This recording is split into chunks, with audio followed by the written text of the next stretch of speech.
এই 5টা বিষয় তোমাকে কিন্তু ইংলিশে কথা বলার ক্ষেত্রে অনেকটা বেশি সাহায্য করবে, মানে তোমার কমিউনিকেশনটা অনেকটা বেটার হবে।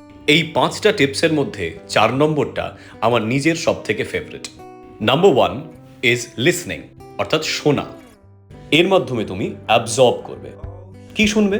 যেমন ধরো, ইংলিশ গান শুনতে পারো, ইংলিশ কোনো মুভি বা ওয়েব সিরিজ দেখতে পারো, তাহলে কিন্তু ইংলিশ শোনাটা তোমার যথেষ্ট ক্লিয়ার হবে। নাম্বার 2, রেগুলারলি ইংলিশে কথা বলা অভ্যাস করা। আয়নার সামনে দাঁড়িয়ে বলতে পারো, বন্ধু বান্ধবের সঙ্গে কল করে কথা বলতে পারো, অথবা নিজের মোবাইলে ভয়েস রেকর্ড করেও বলতে পারো। মোদ্দা কথা, ইংলিশে কথা বলাটা প্র্যাকটিস করতে হবে, at least for 10 to 15 minutes a day.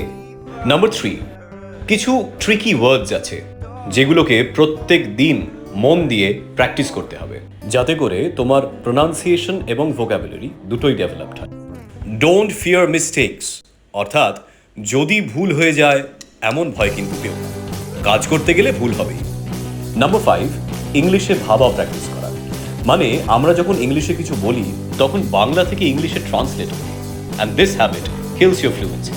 তুমি ইংলিশে ভাবা প্র্যাকটিস করো, তাহলেই তুমি স্বচ্ছন্দ ইংলিশে কথা বলতে পারবে।